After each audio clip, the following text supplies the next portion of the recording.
వ్యవసాయ రంగంలో ముఖ్యమంత్రి నూతన వరవడికి శ్రీకారం చుట్టారని శాసనమండలి సభ్యులు బీదా రవిచంద్ర అన్నారు. శుక్రవారం నెల్లూరు రూరల్ నియోజకవర్గ పరిధిలోని పొట్టేపాలెం గ్రామంలో అన్నదాత సుఖీభవ 3వ విడత నిధుల విడుదల కార్యక్రమంలో జిల్లా కలెక్టర్ హిమాంశు శుక్లా, శాసనమండలి సభ్యులు, జిల్లా తెలుగుదేశం పార్టీ అధ్యక్షులు బీదా రవిచంద్ర, టీడీపీ నాయకులు కోటంరెడ్డి గిరిధర్ రెడ్డి పాల్గొన్నారు. ఈ సందర్భంగా బీదా రవిచంద్ర మాట్లాడుతూ గత వైఎస్ఆర్ కాంగ్రెస్ పార్టీ ప్రభుత్వం వ్యవసాయ శాఖను గాలి కుదిరేసిందన్నారు. ఆంధ్రప్రదేశ్ రాష్ట్ర ప్రభుత్వం ద్వారా రైతులకు తగిన సమయంలో అన్నదాత సుఖీభవ ద్వారా నగదు అందించడం రైతులకు ఎంతో ఉపయోగపడుతుందని జిల్లా కలెక్టర్ హిమాంశు శుక్లా అన్నారు. ప్రజలకు సమస్య వచ్చినప్పుడు ప్రజలకు అండగా నిలబడే వ్యక్తి కోటంరెడ్డి గిరిధర్ రెడ్డి అన్నారు. గత వరదల సమయంలో కోటంరెడ్డి గిరిధర్ రెడ్డి ప్రజల కోసం చాలా కష్టపడ్డారన్నారు. ఒక పక్క సంక్షేమం, మరోపక్క అభివృద్ధిలో మునుపెన్నడూ లేని విధంగా ముఖ్యమంత్రి చంద్రబాబు నాయుడు నాయకత్వంలో ఈ రాష్ట్రం పరుగులు పెడుతుందని టీడీపీ నాయకులు కోటంరెడ్డి గిరిధర్ రెడ్డి తెలిపారు. కూటమి ప్రభుత్వం ఏర్పడిన తర్వాత నెల్లూరు రూరల్ నియోజకవర్గ రైతులకు అన్నదాత సుఖీభవ ద్వారా 3 విడతలలో 10 కోట్ల రూపాయలను నేరుగా రైతులకు అందించడం చాలా సంతోషకరమని టీడీపీ నాయకులు కోటంరెడ్డి గిరిధర్ రెడ్డి అన్నారు.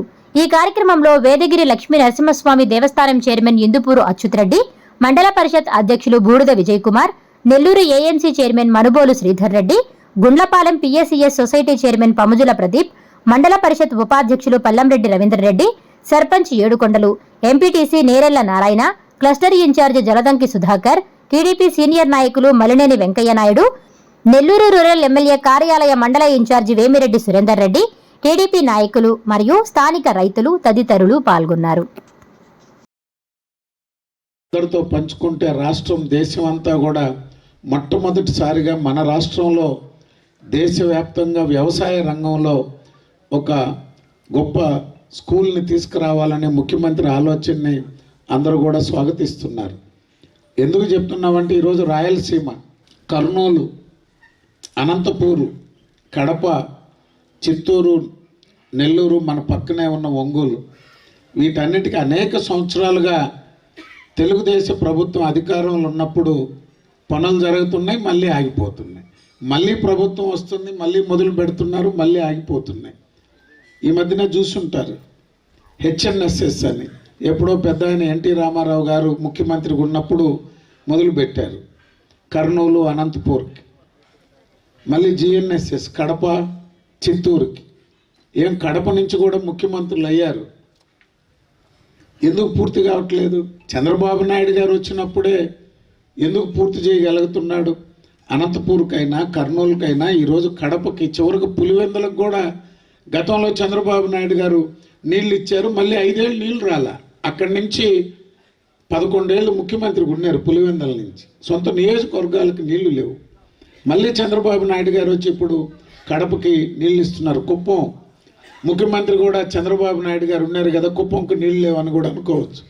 కుప్పంకు నీళ్ళు ఇవ్వాలంటే చిట్ట చివర తమిళనాడు, కర్ణాటక బార్డర్లో ఉన్నటువంటి కుప్పానికి కూడా శ్రీశైలం నుంచి హెచ్ఎన్ఎస్ ద్వారా, జిఎన్ఎస్ఎస్ ద్వారా ఎక్కడెక్కడి నుంచి అనేక ఇది తీసుకొచ్చి ఎక్కడో ఉన్నటువంటి పలమనేరు కానీ, చిత్తూరు కానీ, మదనపల్లి కానీ అన్నిటికీ నీళ్లు అందిస్తున్నారు.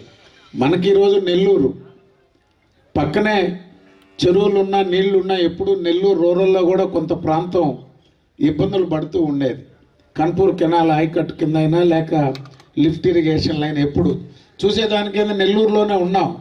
సమస్యలు నీళ్లు ఉన్నాయి, ఎత్తు పల్లాలు, అనేక నీటి నిర్వహణలు, అనేక సమస్యలు చూసాం. లిఫ్ట్ ఇరిగేషన్ స్కీమ్స్ కూడా అనేక ప్రయత్నాలు చేసి వాటన్నిటిని సాధించేదానికి ఎమ్మెల్యే శ్రీధర్ రెడ్డి గారు, గిరిధర్ రెడ్డి గారు ఇంకా బ్యాలెన్స్ వర్క్స్ అన్నీ కంప్లీట్ చేసేదానికి ప్రయత్నం చేస్తున్నారు. ఎందుకు చెప్తున్నామంటే ఈ పథకాలు ముఖ్యమంత్రి గారేమో పథకాల మీద పథకాలు తీసుకొస్తున్నారు. నీటి సంఘాలు ఏర్పాటు చేసుకున్నాం. గ్రామ స్థాయిలో అధికారులు వస్తున్నారు, మన చుట్టూరు తిరుగుతున్నారు. కానీ మనందరం కూడా ప్రభుత్వం తీసుకొచ్చేటువంటి పథకాలని గ్రామ స్థాయిలో ఉన్న పార్టీ నాయకత్వం మన అధికారులతో సమన్వయం చేసుకొని ముందుకు తీసుకెళ్ళినప్పుడే ప్రభుత్వం చేపట్టినటువంటి పథకాలన్నీ కూడా ప్రజలకు ఇంకొద్దిగా మెరుగ్గా, ఎందుకంటే మీకు మంచి నాయకత్వం ఉంది, శ్రీధర్ రెడ్డి గారు, గిరిధర్ రెడ్డి గారి ఉన్నతలో కానీ లేకపోతే ఉన్నటువంటి పంట సంపూర్ణంగా దిగుబడి సాధించేందుకు అనేక మార్పులు తీసుకొస్తున్నారు.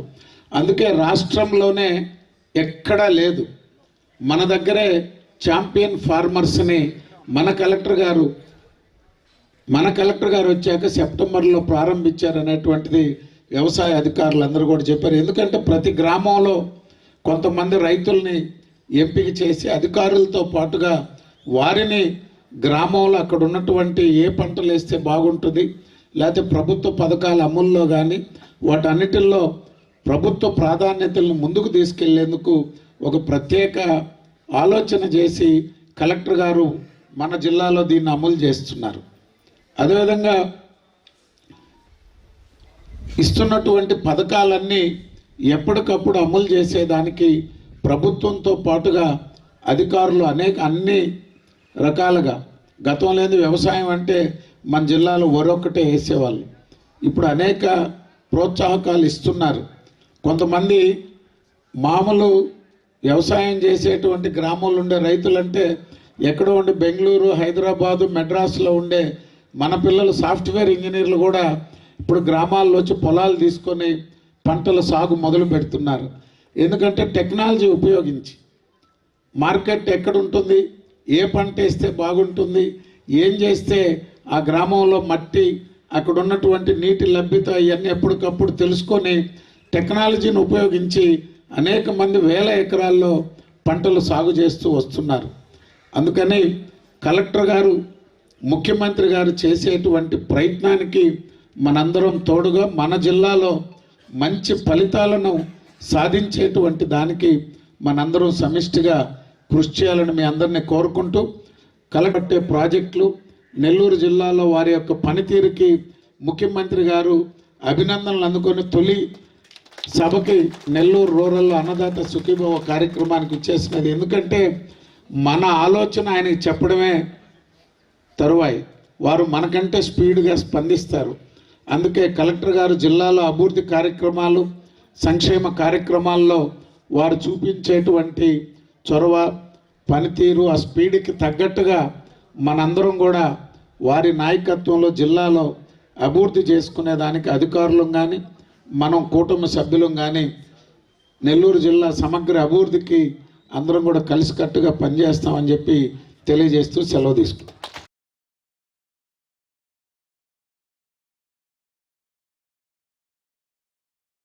మన అన్నదాత సుఖీభవ పిఎం కిసాన్ ప్రోగ్రాం పథకం కింద ఈరోజు గౌరవనీయులు ప్రధానమంత్రి గారు, గౌరవనీయులు రాష్ట్ర ముఖ్యమంత్రి గారు మన జిల్లాకి సంబంధించిన సుమారుగా 195,000 రైతు ఖాతాలో నేరుగా ఒక్కొక్క పర్సన్ చొప్పున 6,000 రూపాయలు జమ చేయడం జరుగుతుంది. ఆల్మోస్ట్ 110 కోట్లు డబ్బు ఈరోజు నేరుగా వాళ్ళ ఖాతాలో పడుతుంది. ఇక్కడే డబ్బు ఇవ్వడం ఎంత ఇంపార్టెంట్, దీనికంటే ఏ సమయంలో ఇవ్వడం జరుగుతుంది అనేది చాలా ముఖ్యం. ఈ డబ్బు మన నెల్లూరు జిల్లాలో ఉన్న రైతుకి చాలా పనికి వస్తుంది. ఎందుకంటే మీ అందరికీ తెలుసు, ఇప్పుడు హార్వెస్టింగ్ సీజన్, క్రాప్ రెడీ ఉంది, క్రాప్ని వెంటనే హార్వెస్ట్ చేయాలి. హార్వెస్ట్ చేయడానికి చేతిలో డబ్బు ఉండాలి, ఎందుకంటే హార్వెస్టర్ కావాలి, కొంతమంది లేబర్ కావాలి. దీన్ని గనీ బ్యాగ్స్లో లోడ్ చేసుకొని మిల్ దగ్గరకి పంపడం జరుగుతుంది. సో ఈరోజు ఇచ్చిన ఈ 6,000 ఇదే డబ్బు ఏప్రిల్లో ఇస్తే 10,000 రూపాయలకి ఈక్వల్ ఉంటుంది.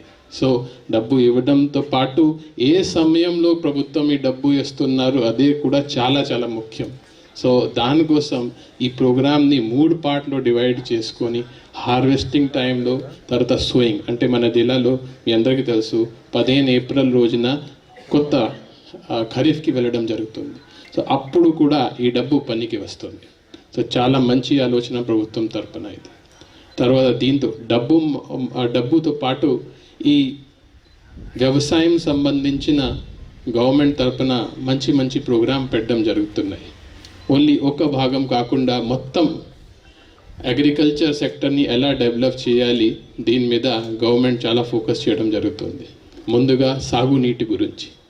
ఇప్పుడు మీ అందరికీ తెలుసు, ఇప్పుడు మన దగ్గర సోమశిల మన దేవుడు దయ వల్ల ఈరోజు ఈ రబీ క్రాప్కి నీళ్ళు ఇచ్చిన తర్వాత కూడా ఈరోజు సోమశిలలో 63 టీఎంసీ నీళ్ళు ఉంది, కండలేరులో 50 టీఎంసీ నీళ్ళు ఉంది. సో 113 టీఎంసీ నీళ్ళు ఈరోజు కూడా మన దగ్గర ఉన్నాయి. కొంతమంది రైతుకి ఐడియా ఉంటుంది, రాబోయే రోజుల్లో ఎల్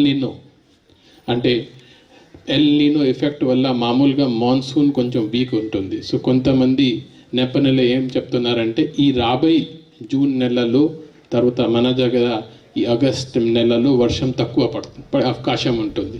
కానీ ఈ మంచి ఇరిగేషన్ డిపార్ట్మెంట్ ద్వారా చేసిన మంచి స్టెప్స్ వల్ల రాబోయే రోజుల్లో తక్కువ వర్షం ఉన్న అప్పుడు కూడా మాకు ఏమీ ఇబ్బంది ఉండదు.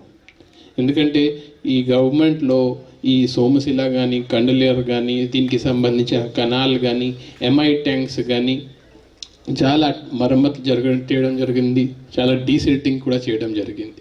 ఇప్పుడు ఫ్లడ్ ద్వారా డ్యామేజ్ జరిగినప్పుడు కూడా గవర్నమెంట్ తరపున ఇరిగేషన్ డిపార్ట్మెంట్ తరపున ప్రతి కాన్స్టిట్యున్సీలో చాలా చేయడం జరిగింది.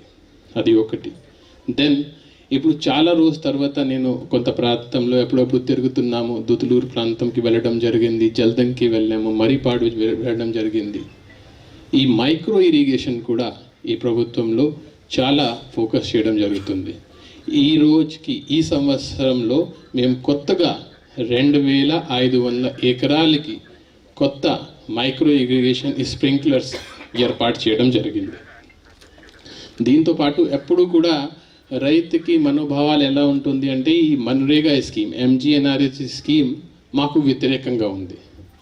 ఈ ఎంజీఎన్ఆర్ఎస్ స్కీమ్ వల్ల రైతుకి నష్టం, లేబర్కి కొంత లాభం.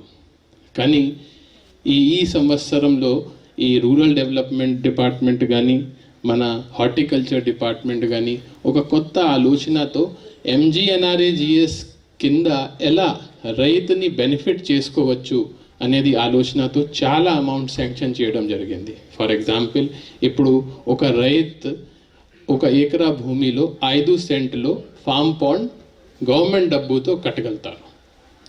గవర్నమెంట్ డబ్బుతో మన్రేగా కింద స్కీమ్ కింద అక్కడ 5 సెంట్ ఫామ్ పాండ్ డెవలప్ చేసుకొని పిట్టింగ్ అంటే ఏదో మొక్కల్ని నాటడానికి పిట్టింగ్ చేయాలి, ఆ డబ్బు కూడా మన్రేగా కింద క్లెయిమ్ చేసుకోవచ్చు. చాలా చోట్ల జరుగుతున్నాయి.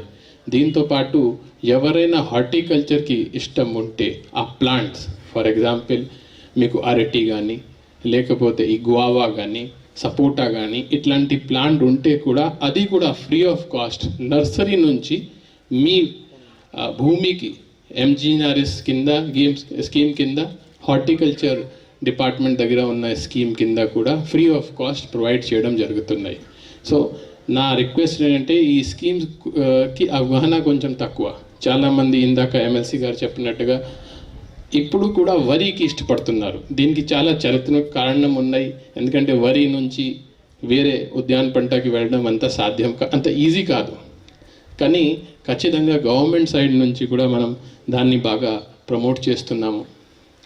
ఇవన్నీ చేయడం వల్ల లాస్ట్ ఇయర్ కంటే ఈ సంవత్సరం జిల్లాలో 50,000 ఎకరాల్లో సాగు పెరిగింది. ఎందుకంటే లాస్ట్ ఇయర్ నుంచి ఈ సంవత్సరం ఇంతకుముందు ఏ బీడు భూమి ఉండేది అక్కడే కూడా వరి పంట కానీ గ్రౌండ్ నట్ కానీ మామిడి కానీ ఇట్లాంటి కొత్త క్రాప్ కూడా వేయడం జరిగింది. దీనివల్ల జిల్లా జీడిపి కూడా కొంత పెరిగింది. దీనివల్ల ఇంకోటి ఒక ఇష్యూ ఏం వచ్చింది అంటే ఇప్పుడు మీ అందరూ చూసి ఉంటారు, యూరియా డిమాండ్ పెరిగింది. గత సంవత్సరం 2 years బ్యాక్ కొన్ని యూరియా సంబంధించిన వేరే జిల్లాలో ఇష్యూ వచ్చినా కూడా ఈ సంవత్సరం మన జిల్లాలో ఎటువంటి సమస్య రాలేదు. ఎందుకంటే రాష్ట్ర ప్రభుత్వంకి ఇది ఇలా ఎక్స్ప్లెయిన్ చేసినప్పుడు సార్ మేము ఎక్కువ యూరియా వాడడం లేదు, ఓన్లీ మా ఏరియా పెరిగింది కాబట్టి మాకు ఎక్కువ యూరియా అవసరం ఉంది కాబట్టి వాళ్ళు చాలా లిబరల్ రూపంలో మాకు ఈ సంవత్సరం అదనపుగా 20,000 మెట్రిక్ టన్ యూరియా కూడా ఇవ్వడం జరిగింది. సో దీనికి నేను జిల్లా రైతు తరపున రాష్ట్ర ప్రభుత్వంకి ధన్యవాదాలు చెప్తున్నాము. ప్రధానమైన సమస్య అంటే ప్యాడీ ప్రొక్యూర్మెంట్. ఎందుకంటే మా సీజన్ అక్కడే ఉన్న గోదావరి జిల్లా కంటే వేరే. మామూలుగా అక్కడే జూన్, జూలై, ఆగస్ట్ నెలలో ప్రొక్యూర్మెంట్ జరుగుతుంది. మా దగ్గర ఎలా ఉంటుంది అంటే వాళ్ళకి రబీ ఉంటే మాకే ఖరీఫ్. మాకే ఖరీఫ్ ఉంటే వాళ్ళకి రబీ. సో వాళ్ళు మామూలుగా ఒక టార్గెట్ పెడతారు 50 లక్షలు, కానీ మన టైంకి ప్రొక్యూర్మెంట్ అయినప్పుడు ఆ టార్గెట్ అయిపోతుంది. సో ఈసారి అందరూ నేను ఇక్కడ ఉన్న ఎమ్మెల్యేస్ని ఎమ్మెల్సీస్ని ధన్యవాదం చెప్తున్నానంటే, మొన్న మన సీఎం గారి దగ్గర మా మీటింగ్ పెట్టడం జరిగింది. ఆ టైంలో అందరూ ఎంపీ గారి నుంచి, ఎమ్మెల్యే గారి నుంచి, ఎమ్మెల్సీ గారి నుంచి అందరూ సీఎం గారికి ఇదే రిక్వెస్ట్ చేయడం జరిగింది. సార్ మాకు మా టార్గెట్ రాష్ట్ర టార్గెట్లో దయచేసి కలుపుకండి, ఈ నెల్లూరు జిల్లా కానీ తిరుపతి జిల్లా కానీ సెపరేట్గా పెట్టాల్సింది. సో వెంటనే అప్పటి వరకు సీఎం గారికి బహుశా ఇది ఎవరు చెప్పలేదు. ఫస్ట్ టైం డైరెక్ట్ అందరూ ఎమ్మెల్యేస్ సీఎం గారికి చెప్తే సీఎం గారు వెంటనే దీనికి పాజిటివ్గా రెస్పాన్స్ అయ్యి, మీరు నెల్లూరుని తిరుపతిని వేరే రాష్ట్రంతో కలపకండి, వాళ్ళకి సెపరేట్ టార్గెట్ పెట్టండి. ఇమ్మీడియట్గా అప్పుడే మాకు 2.5 lakh టార్గెట్ ఇవ్వడం జరిగింది. ఆ తర్వాత కూడా మన ఎమ్మెల్యేస్ గారు ఏం చెప్పారంటే, సార్ మాకు 2.5 సరిపోదు, చెప్తే ఎంత కావాలి సార్, 6 లక్షల అవసరం ఉంటుంది. అది కూడా సీఎం గారు ఓకే చెప్పారు. సార్ ఏం చదివారంటే, మీకు సెపరేట్గా పెడతాము మేము, రాష్ట్రంతో మీకు సంబంధం లేకుండా మీకు చివరి గింజల వరకు మనం ప్యాడీ ప్రొక్యూర్మెంట్ చేయడం జరిగింది. సో దీంతో అర్థం ఏంటంటే, రాష్ట్ర ప్రభుత్వం నెల్లూరుకి చాలా ప్రాధాన్యత ఇస్తున్నారు. ఎందుకంటే ఈ ఇండస్ట్రీ సెక్టర్ ఉండవచ్చు, సర్వీస్ సెక్టర్ ఉండవచ్చు, పోర్ట్స్ ఉండవచ్చు, అండ్ ముఖ్యమైన ఈరోజు వ్యవసాయం, అన్నిటి మీద ఈ ప్రాంతం మీద స్పెషల్ ఫోకస్ పెట్టి ఈ ఎందుకంటే నెల్లూరు డెవలప్ అంటే ఆంధ్రప్రదేశ్ బాగా డెవలప్ అవుతుంది. మిగతా ఏరియా కంటే నెల్లూరులో అభివృద్ధి చేయడం కొంత ఈజీ, ఎందుకంటే ఇక్కడ మంచి పోర్ట్స్ ఉన్నాయి, హైవే ఉంది, రైల్వే లైన్ ఉంది, కొంత భూమి అందుబాటులో ఉంది. సో ఈ ఏరియాకి డెవలప్మెంట్ ఉంటే వేరే ప్రాంతంలో ఎక్కడెక్కడ వెనకాల ఉన్న ప్రాంతం వాళ్ళకి కూడా జాబ్ రావడం అవకాశం ఉంటుంది.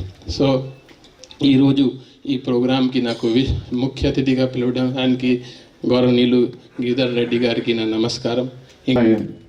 రిలీజ్ చేయడం జరుగుతుంది మన కలెక్టర్ గారి చేతులు.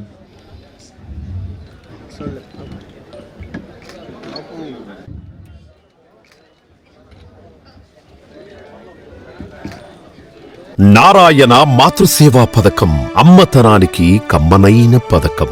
సుమారు 1500 విలువగల నారాయణ బీబీ హెల్త్ కిట్ ఉచితం.